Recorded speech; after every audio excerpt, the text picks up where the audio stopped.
Hello friends, आप सभी का स्वागत है आपके अपने यूट्यूब चैनल द एग्ज़ाम बडी पर। आज की क्लास में हम यूपी ट्रिपल एस सी पेट 2026 के नवोद्धार बैच में हिंदी व्याकरण की प्रैक्टिस सेट 1 लेकर आए हैं। और आपको बता दूं कि एक जो भी आज की प्रैक्टिस सेट होने जा रही है ये एग्ज़ाम के पैटर्न पर है, यानी जैसे एग्ज़ाम में आपके हिंदी के क्वेश्चन आते हैं, गद्यांश आता है, बिल्कुल पेपर ही समझिए, हिंदी का पेपर चल रहा है। ठीक है, तो सभी लोग लाइव आ जाइए। और आपको बता दूं कि हमारे कौन कौन से टीचर कौन कौन से सब्जेक्ट पढ़ाएंगे, जो कि आप देख सकते हैं आपको क्या क्या मिलने वाला है इस बैच में। और यहाँ टाइम लिखा हुआ है कि कौन कितने बजे पढ़ाएगा और क्या पढ़ाएगा, इसको भी देख लीजिए। सबसे पहले यहाँ फोकस करिए, ये हिंदी अर्पिता मैम, यानी कि हम हिंदी पढ़ाएंगे और शाम को पढ़ाएंगे 8 बजे। ठीक है, 8 PM पर आपकी क्लास होगी, तो सभी लोग भूलिएगा नहीं, टाइम से क्लास में आ जाइए। तो चलिए देखते हैं आज की क्लास का पहला प्रश्न। अगर आपको आंसर आ रहा है तो बिल्कुल कॉमेंट में आंसर करते चलेंगे, कॉमेंट में सभी बच्चे आंसर करते चलेंगे। हाँ बिल्कुल, बहुत दिन बाद क्लास हो रही है मेरी, लेकिन अब रेगुलर रहेगी। तो प्रश्न क्या है कि महर्षि शब्द का सही संधि विच्छेद क्या होगा। तो ऑप्शन ए हो जाएगा महान प्लस ऋषि, ऑप्शन बी महा प्लस ऋषि, ऑप्शन सी मह प्लस ऋषि, ऑप्शन डी महो प्लस ऋषि। तो करेक्ट आंसर क्या हो जाएगा, करेक्ट आंसर क्या हो जाएगा, सभी लोग आंसर करेंगे। बिल्कुल, यहाँ सभी बच्चे आंसर करेंगे, साथ में आप सभी लोग संधि का नाम भी बताइए। तो करेक्ट आंसर क्या हो जाएगा, तो कहेंगे ऑप्शन बी महा प्लस ऋषि करेक्ट आंसर हो जाएगा। बात करेंगे संधि, कौन सी संधि है, तो यहाँ कहेंगे गुण संधि है। कौन सी संधि हो जाएगी, तो गुण संधि हो जाएगी। और बात करेंगे, देखिए संधि कितने प्रकार की होती हैं, संधि कितने प्रकार की होंगी, तो संधि 3 प्रकार की होती है, सभी को पता है ना। संधि कितने प्रकार की होती है, तो 3 प्रकार की होती है। चलिए बताइएगा कौन कौन सी संधि होती है। तो कहेंगे एक कैसी संधि होती है, एक स्वर संधि होती है, और क्या होता है, फिर व्यंजन संधि होती है। कौन सी संधि, व्यंजन संधि। उसके बाद क्या होता है, विसर्ग संधि। ये बात आपको भी याद रखनी है, विसर्ग संधि होती है। तो जो ये गुण संधि है ये किस संधि का भाग है, तो स्वर संधि कितने प्रकार के होते हैं, तो याद रखिएगा स्वर संधि 5 प्रकार के होते हैं। कितने प्रकार के, तो 5 प्रकार के होते हैं। और यही स्वर संधि का भाग क्या है, गुण संधि, जिसका जो है ऑप्शन करेक्ट क्या हो जाएगा, ऑप्शन बी हो जाएगा। बात समझ में आई कि नहीं आई, सभी लोग क्लास को लाइक जरूर कर दीजिए, क्लास को लाइक कर दीजिए। प्रश्न नंबर 2 आ गया एकदम पेपर जैसा, ऐसा नहीं कि हम जो है एक ही टॉपिक ले रहे हैं, आज हम पेपर जैसा प्रैक्टिस करवा रहे हैं। इसके बाद हम टॉपिक वाइज, अगर आप कहेंगे तो टॉपिक वाइज भी चलेंगे। चलिए देखते हैं प्रश्न नंबर 2 क्या है कि अमृत शब्द का सही विलोम शब्द क्या है। तो दूसरे प्रश्न का उत्तर क्या हो जाएगा, तो ऑप्शन ए पीयूष, ऑप्शन बी सुधा, ऑप्शन सी विष, ऑप्शन डी सोम, ऑप्शन ई इनमें से कोई नहीं। तो देखिए यहाँ विलोम पूछा गया, क्या पूछा गया, विलोम। तो विलोम क्या हो जाएगा, करेक्ट आंसर क्या हो जाएगा, अमृत, अमृत का विलोम। बिल्कुल, बहुत ही बढ़िया, ऑप्शन सी करेक्ट है, विष हो जाएगा, विष यानी जहर हो जाएगा। ठीक है, अगला प्रश्न देखेंगे। प्रश्न नंबर 3 क्या है कि निम्नलिखित में से कौन सा शब्द स्त्रीलिंग है, बताएंगे कौन सा शब्द स्त्रीलिंग हो जाएगा। तीसरे प्रश्न का उत्तर क्या है, ऑप्शन ए देखेंगे हवा, ऑप्शन बी पानी, ऑप्शन सी दही, ऑप्शन डी मोती। तो तीसरे का उत्तर क्या हो जाएगा, यहाँ स्त्रीलिंग बताया गया है, यहाँ क्या बताया है, स्त्रीलिंग। तो उसको बना बना के देखिए, देखिए स्त्रीलिंग क्या हो जाएगा, ऑप्शन ए हो जाएगा। बिल्कुल, हवा क्या होता है, हवा चल रहा है नहीं होता, क्या होता, हवा चल रही है, तो रही है यानी कि स्त्रीलिंग। अगर चल रहा होता तो क्या होता, पुल्लिंग होता। आपको ऐसे समझ में आ जाना चाहिए, ऐसे अगर आप वाक्य बनाएंगे तो जरूर आंसर मिलेगा। चौथा प्रश्न क्या है कि काठ की हांडी बार बार नहीं चढ़ती, लोकोक्तियों का सही अर्थ क्या है। ऑप्शन ए लकड़ी का बर्तन अग्नि से जल जाता है, ऑप्शन बी छल कपट का व्यवहार हमेशा नहीं चलता, ऑप्शन सी दुर्भाग्य की मार बार बार नहीं होती, ऑप्शन डी बुरे दिन हमेशा नहीं रहते, ऑप्शन ई इनमें से कोई नहीं। तो चौथे का उत्तर क्या हो जाएगा, सभी बच्चे आंसर करेंगे। आपको पता है कि यूपी ट्रिपल एस सी पेट में 5 प्रश्न आते हैं व्याकरण से और 2 गद्यांश आता है 5-5 नंबर का, तो हो गए प्लस 15 नंबर। यानी कितने नंबर पूछा जाता है यूपी ट्रिपल एस सी पेट में, तो कहेंगे 15 नंबर। और इसको जरूर कर लीजिए, क्योंकि जैसा कि लेखपाल और वीडियो का वैकेंसी देख ही रहे हैं, जो बच्चे नहीं पास कर पा रहे हैं, नहीं दे पा रहे हैं उतनी कटा, तो अच्छे से तैयारी कर लीजिए एक बार। ठीक है, एक बार तैयारी कर लीजिए। तो आंसर क्या हो जाएगा? Option B. बहुत ही सुंदर, ऑप्शन बी यहाँ पर करेक्ट आंसर हो जाएगा। अगला प्रश्न क्या है कि प्रसिद्ध ग्रंथ रामचरितमानस किस भाषा में लिखा गया है? बताएंगे। ऑप्शन ए ब्रज भाषा, option B Khari Boli, option C Sanskrit, option D Maithili, option ई इनमें से कोई नहीं। तो रामचरितमानस बताएंगे रामचरितमानस करेक्ट आंसर क्या हो जाएगा? बिल्कुल, बहुत ही बढ़िया। क्या कहेंगे? ई, इनमें से कोई नहीं। लेकिन लिखा किस में गया है? तो कहेंगे अवधी भाषा में। किस में लिखा गया? तो अवधी भाषा। आपको याद रखना है बच्चा, अवधी भाषा करेक्ट आंसर हो जाएगा।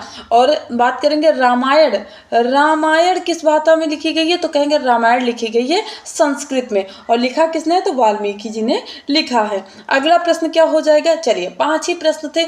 अब हम गद्यांश देखेंगे। तो गद्यांश को बहुत ही ध्यान से पढ़ेंगे, क्योंकि इस पे जो गलती कर आता, समझ लो इसमें बोनस नंबर मिलते हैं ना, तो इसको पढ़िएगा ध्यान से। तो चलिए शुरू करते हैं गद्यांश को। या फिर आप लोग क्लास को रोकिए, अगर लाइव देख रहे हैं तो जैसा मैं बोल रही हूँ आराम आराम सुनते चलिए, ठीक है। तो है कि इतिहास में विरासत में आपको भारतीय संगीत जैसे अमूल्य निधि मिली है।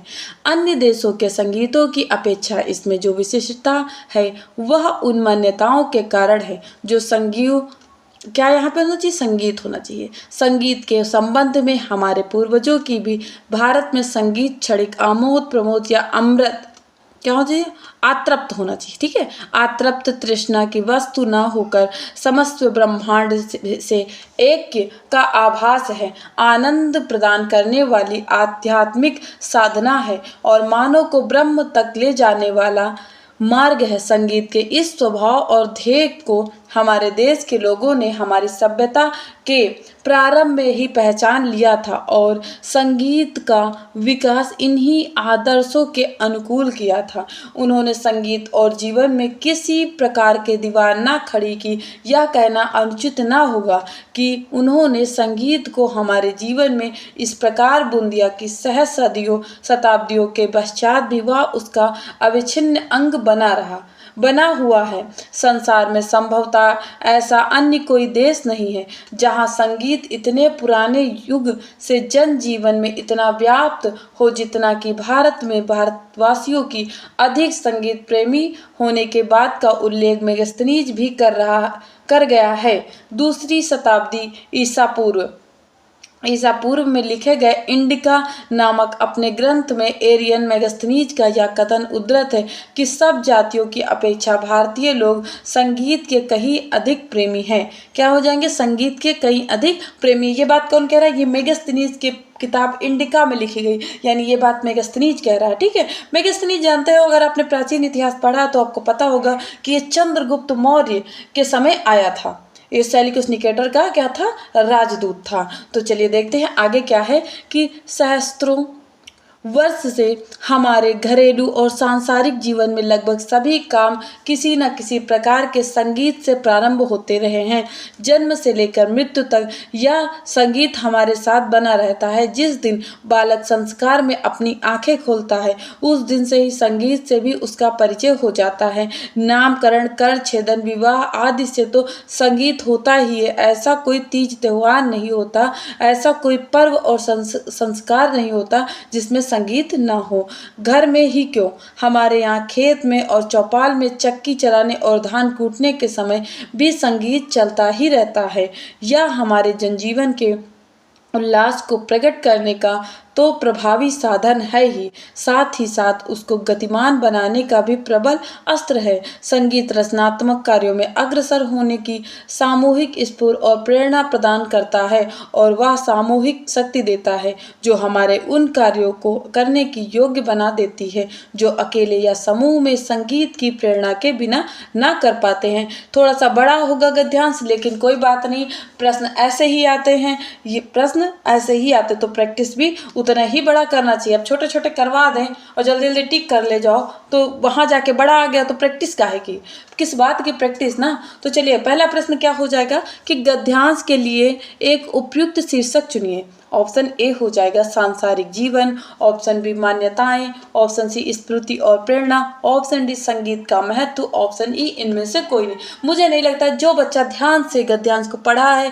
या हमने जो सुनाया है उसको सुना है, ठीक है, तो उसका उत्तर एकदम सही आने वाला है। बहुत बढ़िया, क्या कहेंगे संगीत का महत्व, ऑप्शन डी करेक्ट आंसर हो जाएगा। अगला प्रश्न क्या है कि भारतीय संगीत में अन्य देशों के संगीतों की अपेक्षा क्या क्या विशेषताएं हैं, तो करेक्ट आंसर बताएंगे ऑप्शन ए ब्रह्मांड से ऐक्य का आभास है, ऑप्शन बी आनंद प्रदान करने वाली आध्यात्मिक साधना है, ऑप्शन सी मानव को ब्रह्म वक्र से जाने वाला मार्ग है, ऑप्शन डी ये सभी विकल्प, ऑप्शन ई इनमें से कोई नहीं। तो दूसरे का उत्तर क्या हो जाएगा, बहुत ही सुंदर, क्या कहेंगे ये सभी विकल्प, यानी ये तीनों ही विकल्प सही है, इसीलिए ऑप्शन डी यहाँ पर फिर करेक्ट हो जाएगा। अगला प्रश्न क्या है, तीसरा प्रश्न क्या हो जाएगा, देखेंगे कि भारतीयों की संगीत प्रियता का उल्लेख किस प्राचीन ग्रंथ में किया गया है। ये आंसर सभी का आना चाहिए, बहुत ही आसान है, ठीक है, बहुत ही आसान है, इसको हम कह सकते हैं। ऑप्शन ए देखेंगे संजीविका ग्रंथ, option B Charak Samhita, option C Indica ग्रंथ, ऑप्शन डी महाभारत, ऑप्शन ई इनमें से कोई नहीं। तो करेक्ट आंसर क्या हो जाएगा तीसरे प्रश्न का, तो कहेंगे ऑप्शन सी। सभी लोग तुरंत आंसर करेंगे, कॉमेंट में हम देख रहे हैं सभी का आंसर आना चाहिए कि इंडिका किसने लिखा है। अभी मैंने बताया था, अभी गद्यांश पढ़ा था तो उस पर चर्चा हुई थी ना, इंडिका पुस्तक किसका है, यानी इंडिका ग्रंथ किसका है, बताएंगे। बहुत ही सुंदर, क्या हो जाएगा ऑप्शन सी, क्या कहेंगे मेगास्थनीज कहेंगे, बहुत बढ़िया। अगला प्रश्न क्या हो जाएगा, चौथा प्रश्न है कि भारतीयों के दिन प्रतिदिन के, यहाँ दिन होगा, ठीक है, के कार्यों में संगीत की भूमिका का उदाहरण क्या लिखा होना चाहिए, उदाहरण होना चाहिए, उदाहरण है। तो ऑप्शन ए खेतों में संगीत चलाना, ऑप्शन बी चौपालों में संगीत चलाना, ऑप्शन सी चक्की चलाने और धान कूटने के समय संगीत चलना, ऑप्शन डी ये सभी विकल्प, ऑप्शन ई इनमें से कोई नहीं। इसका भी आंसर गद्यांश को ध्यान से पढ़िए और ये सारे प्रश्न सही करिए, ठीक है, ऑप्शन डी करेक्ट हो जाएगा। अगला प्रश्न क्या है कि भारतीय संगीत मानव को हम तक ले जाने वाला मार्ग है। कथन यहाँ होना चाहिए, कथन का आशय क्या है, टाइपिंग मिस्टेक चल रही है ना। पांचवें का उत्तर बताएंगे, ऑप्शन ए यह व्यक्ति को समाधिस्थ होने से सहायता करता है, ऑप्शन बी भारतीय संगीत समस्त विश्व व मानवता से एकात्मकता का संबंध स्थापित करता है, ऑप्शन सी संगीत के द्वारा मनोरंजन ही नहीं अपितु आध्यात्मिक साधना द्वारा ब्रह्म की प्राप्ति होती है, ऑप्शन डी विकल्प बी और सी सही है, ऑप्शन ई इनमें से कोई नहीं। पांचवें का उत्तर क्या हो जाएगा, पांचवें का उत्तर भी डी ऑप्शन हो जाएगा, क्या कहेंगे D option, D option correct हो जाएगा। अगला प्रश्न क्या है, 5 प्रश्न हो गए, कितने प्रश्न हो गए टोटल, हमने 5 प्रश्नों को देख लिया है, 5 प्रश्नों को बच्चों हमने देख लिया है। आगे देखेंगे, आगे हम गद्यांशों को पढ़ेंगे, ठीक है, आगे हम क्या देखने वाले, गद्यांश को देखने वाले। हमने क्या बोला था, क्लास में हम 2 गद्यांश करेंगे, यानी गद्यांश पर आधारित 10 प्रश्न हो जाएंगे और 5 प्रश्न व्याकरण के, यानी हर क्लास में हम 15 प्रश्न देखेंगे और इतने ही प्रश्न आपके पेपर में आते हैं। तो यहाँ गद्यांश को सुनिएगा कि हिंदुस्तान बहुभाषी देश है, इस देश पर विदेशी भाषा के बढ़ते हुए प्रभुत्व और महत्व को देखते हुए विनोबा जी ने कहा कि अंग्रेजी दुनिया के लिए एक खिड़की है, घर में केवल एक खिड़की रखेंगे तो सर्वांग विश्व दर्शन नहीं होगा, कम से कम आपको 7 खिड़कियां रखनी चाहिए, यानी कि इंग्लिश यहाँ होना चाहिए, इंग्लिश, फ्रेंच, जर्मन, रशियन, ये 4 यूरोपीय की, चीनी और जापानी में 2 पूर्व की और 1 अरबी, ईरान से लेकर सीरिया तक का जो विस्तार है उसके लिए इस तरह 7 खिड़की रखेंगे तो दुनिया का सही दर्शन होगा, अन्यथा एकांगी दर्शन से अंग्रेजी भाषा के अधीन हो जाएंगे। बिल्कुल, बहुत बढ़िया बात कही थी कि मतलब सभी तरफ जो भारत की जितने दिशाएं हैं, वहाँ के जितने भी भाषा उनको भी अपनाना चाहिए, जिससे हमको सब देशों के बारे में पता चले। आगे क्या है कि हिंदी जिसे सरहपा अमीर खुसरो से लेकर भारतीय युग वक सिंचित और पोषित कर विकसित किया गया है और गांधी जी जैसी हस्तियों की ओर से जातीय स्वाभिमान और साझी संस्कृति का वाहक बनाया गया, परंतु लॉर्ड मैकाले ने हिंदुस्तान में शिक्षा के माध्यम के रूप में अंग्रेजी क्या है, अंग्रेजी आगे क्या है, अंग्रेजी भाषा रखकर एक ऐसा नौकर वर्ग चाहा जो जन्म रंग रक्त रंग से भले हिंदुस्तानी हो, परंतु रुचि भाषा विचार और भावना से अंग्रेजी से प्रभावित थे।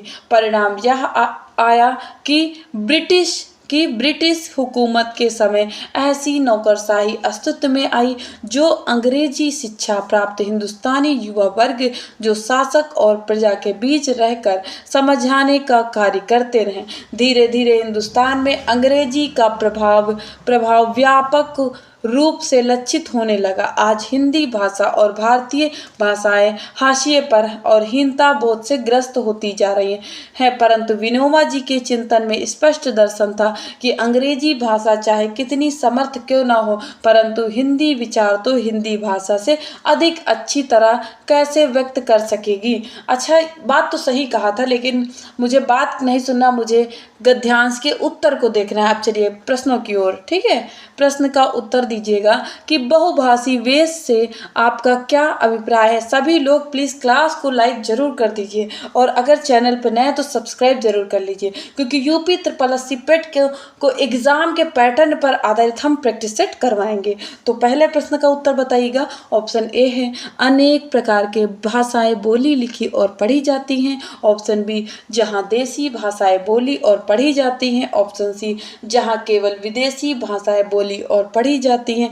ऑप्शन डी जहां अनेक भाषाओं में राजकीय काम होता है। ऑप्शन ई इनमें से कोई नहीं। बहुत ही अच्छा प्रश्न है, बहुत ही ध्यान से दीजिएगा, गलती हो सकती है इसमें। बहुत ही सुंदर। जिन बच्चों का ऑप्शन ए आ रहा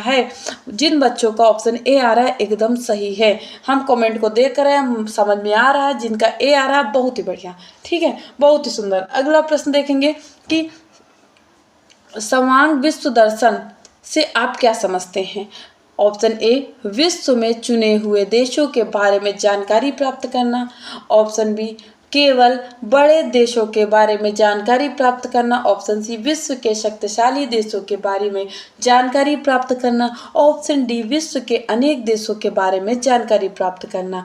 ऑप्शन ई क्या हो जाएगा, इनमें से कोई नहीं। तो करेक्ट आंसर क्या हो जाएगा, सर्वांग विश्व दर्शन क्या होना चाहिए, सर्वांग विश्व दर्शन क्या होना चाहिए। तो करेक्ट आंसर क्या हो जाएगा, ऑप्शन डी। बहुत ही बढ़िया, ऑप्शन डी करेक्ट आंसर हो जाएगा। बहुत ही ध्यान से पढ़ेंगे। देखिए, पहला वाला गद्यांश हम सरल बोल सकते हैं, दूसरा वाला हम सरल नहीं कहेंगे, इसमें कंफ्यूजन हो सकती है। आगे है विनोबा जी।